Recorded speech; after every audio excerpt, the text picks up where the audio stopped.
पिछले वीडियो में हमने देखा कि होम्योपैथी रिलेटेड बहुत सारे मिसअंडरस्टैंडिंग थे और उस वीडियो में मैंने कम से कम 5-6 मिसअंडरस्टैंडिंग दूर कर दी। मुझे लगता है कि और बहुत सारे मिसअंडरस्टैंडिंग्स हैं, उसमें से थोड़े मिसअंडरस्टैंडिंग्स इस वीडियो में हम दूर करेंगे। तो देखिए ये पूरा वीडियो।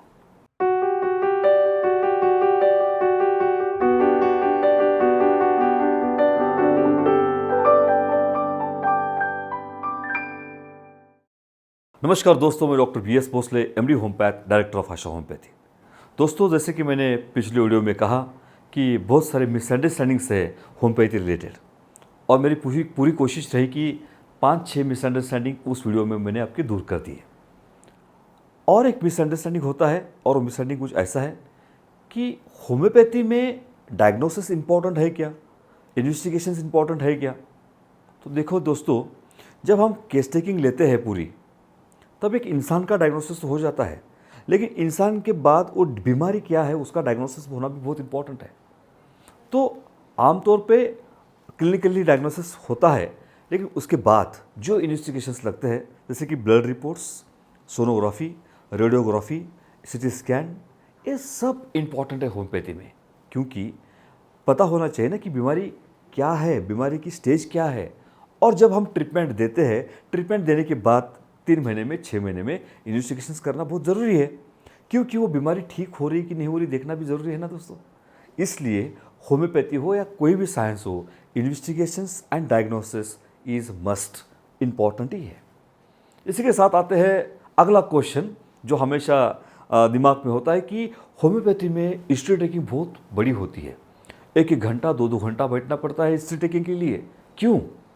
क्योंकि ये भी जान ले लीजिए। क्योंकि देखिए, जैसे मैंने पिछले वीडियो में कहा कि होम्योपैथी में बीमारी से पहले आप इंसान को दवा देना इम्पॉर्टेंट है। जो बीमारी है ना, बीमारी जो फल है ना, उसके रूट तक जाने के लिए हिस्ट्री टेकिंग बहुत इंपॉर्टेंट है। जैसे कि आप मन से कैसे हो, शरीर से कैसे हो, आपका खाना पीना क्या है, आपकी प्यास कैसी है, आपकी नींद कैसी है, आपका स्वभाव कैसा है, ये सब जानना पड़ता है। इंसान को जानना बहुत इंपॉर्टेंट है। इसलिए होम्योपैथी में अगर बीमारी जड़ से निकालनी है ना, तो हिस्ट्री टेकिंग बहुत इंपॉर्टेंट है। और हिस्ट्री टेकिंग के बिना तो दवा नहीं दे सकते। इसलिए जो क्लासिकल होम्योपैथिक डॉक्टर है, हिस्ट्री को बहुत मानते हैं और हिस्ट्री देना बहुत ज़रूरी है। दोस्तों, इसके साथ हम एक आते हैं, बहुत बड़ा सवाल होता है बहुत सारे लोगों में, स्पेशली डायबिटिक लोगों में, जो ब्लड शुगर के जो पेशेंट होते हैं, उन लोगों में बहुत बड़ा सवाल होता है कि आपकी गोलियां तो मीठी होती है, आपकी गोलियां मीठी होती है, और शुगर के लोगों को मीठा खाना नहीं है। शुगर के लोगों के लिए एक गोलियां ले सकते हैं क्या? तो देखिए दोस्तों, जो शुगर हम यूज़ करते हैं वो है लैक्टोज। उसमें शुगर नहीं है, वो लैक्टोज है। दिखने में सफ़ेद रंग की होती है और मीठी टेस्ट में भी होती है, लेकिन वो लैक्टोज होने के कारण शुगर के पेशेंट को देने में कोई प्रॉब्लम नहीं। शुगर के पेशेंट होम्योपैथिक दवा अच्छी तरह से ले सकते हैं बिना कोई टेंशन से। ठीक है, तो ये भी दिमाग से निकाल डालो कि शुगर के इंसान को होम्योपैथिक दवा लेनी है कि नहीं लेनी है। शुगर का इंसान होम्योपैथिक दवा ले सकता है। दोस्तों, मैंने देखा है कि समाज में होम्योपैथी को दर्जा ज़रा कम देते हैं। बहुत सारे लोगों के दिमाग में होता है कि होम्योपैथिक डॉक्टर क्वालिफाइड है कि नहीं है। देखिए, होम्योपैथिक डॉक्टर जो होता है ना, वो आफ्टर 12th 12वीं के बाद अच्छे मार्क के साथ वो कॉलेज को एडमिशन लेता है। 5.5 साल का कोर्स होता है BHMS का, और BHMS के कोर्स में जो MBBS का कोर्स है, जैसे anatomy, physiology, surgery, gynaecology, medicine, pathology, सब के सब सब्जेक्ट होम्योपैथी डॉक्टर पढ़ता है। उसके साथ एलोपैथी किताबों के साथ होम्योपैथी के 3 सब्जेक्ट होते हैं। वो होता है रेपर्टरी, मेट्रामेडिका, ऑर्गेनॉन। वो भी पढ़ाई उस कैरिकुलम में होती है। तो दोस्तों, 5.5 साल तक ग्रेजुएट डॉक्टर होते हैं BHMS के, होम्योपैथी के। उसके बाद होम्योपैथी में MD भी है, होम्योपैथी में PhD भी है। तो homeopathy doctor totally qualified doctor है।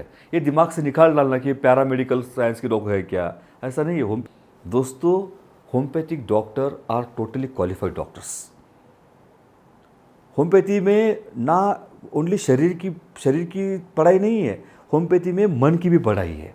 तो होम्योपैथी ये लेटेस्ट साइंस है पूरी पृथ्वी का। तो दोस्तों, homeopathy doctors are very qualified. इसके साथ और एक सवाल आता है बहुत सारे लोगों में, और वो सवाल है कि होम्योपैथिक दवाई कितने दिन तक लेनी पड़ती है। देखो दोस्तों, मैं हमेशा एग्जांपल देता हूँ कि कोई भी इंसान, अगर एक सपोज एग्जांपल के तौर पे बताता हूँ, कोई इंसान 40 साल का है और उस 40 साल के इंसान को डायबिटीज़ हुआ है। जब उसको डायबिटीज़ की लेबल लगाई जाती है ना 40 साल में, तो अगर सपोज वो 40 साल का इंसान अगर 70 साल तक जी रहा है या 80 साल तक जीना है, तो उसको वो डायबिटीज़ लेके ही जीना पड़ता है। एक, वो डायबिटीज़ की दवाई जो होती है वो दवाई लेके जीना पड़ता है। दो, और सेकेंड सबसे इम्पॉर्टेंट, वो डायबिटीज़ की जो कॉम्प्लिकेशंस होते हैं वो भी लेके जीना पड़ता है। तीन, लाइफ लॉन्ग लेनी पड़ती है एलोपैथिक दवा।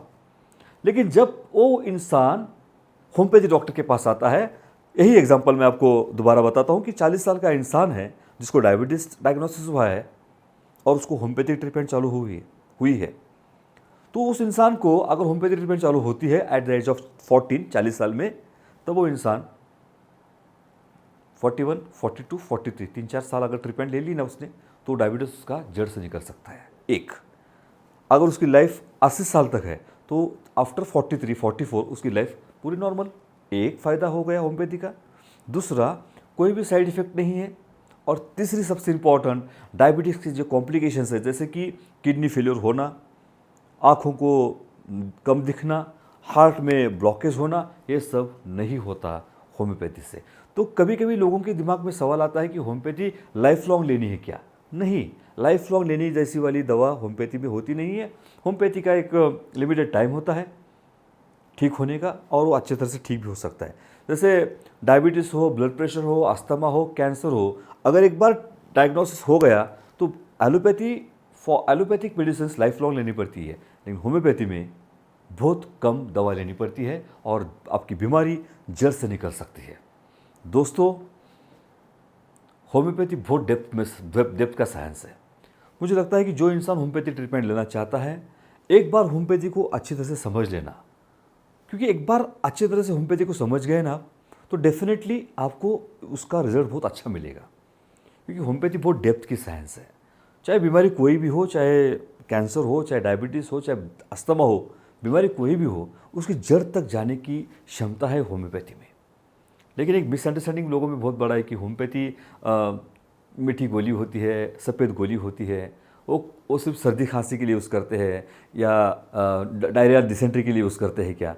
ये बहुत सारी मिसअंडरस्टैंडिंग्स है। नहीं, होम्योपैथी बहुत डेप्थ के डिजीज़, जो डिजीज़ बहुत गहराई में जाके बैठे हैं, ऐसे डिजीज़ को भी होम्योपैथी अच्छी तरह से काम करती है।